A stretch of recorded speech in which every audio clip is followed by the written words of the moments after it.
Someone screamed, waking me from a dreamless sleep. I heard another shout.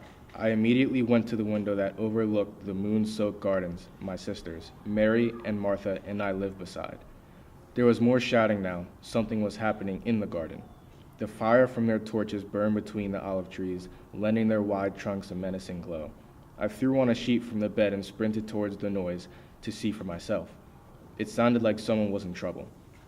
Once I got an earshot of the men gathered on the garden path, I crept as close as I could to where they were standing.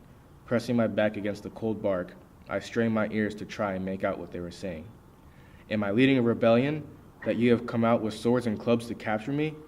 I knew that voice. A chill ran down my spine. It was the same voice that had called me from the darkness of the tomb, of death. It was the voice of my dearest friend, Jesus of Nazareth. I peeked my head around the wide trunk of the olive tree and saw a crowd of men, all armed, facing Jesus, and behind him were Simon, James, and John. One of them had dropped his sword and was holding the side of his head. Jesus was standing in front of him, Simon Peter close behind with his sword soaked in blood.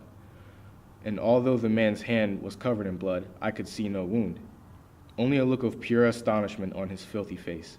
I didn't even want to guess what had just happened. I did a double take. No, that can't be right.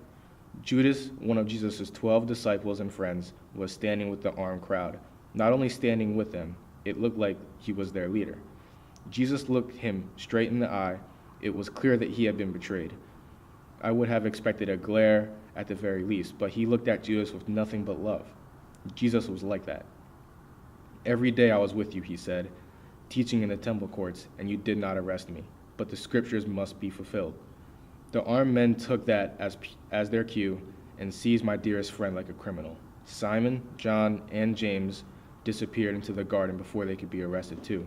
I dug my nails into the bark, my heart pounding in my chest. Hey, you! One of the men in the crowd had spotted me in my hiding place. His crooked, yellow teeth glinted in the torchlight like animals.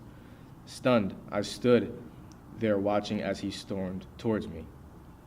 There was an arm's length away when all of a sudden my senses came back to me and I took off running as fast as I possibly could. His hand reached out and grabbed the sheet tucked around my waist. I didn't stop. The sheet slid off me, and I left it empty in his fist as I ran back to the safety of my home.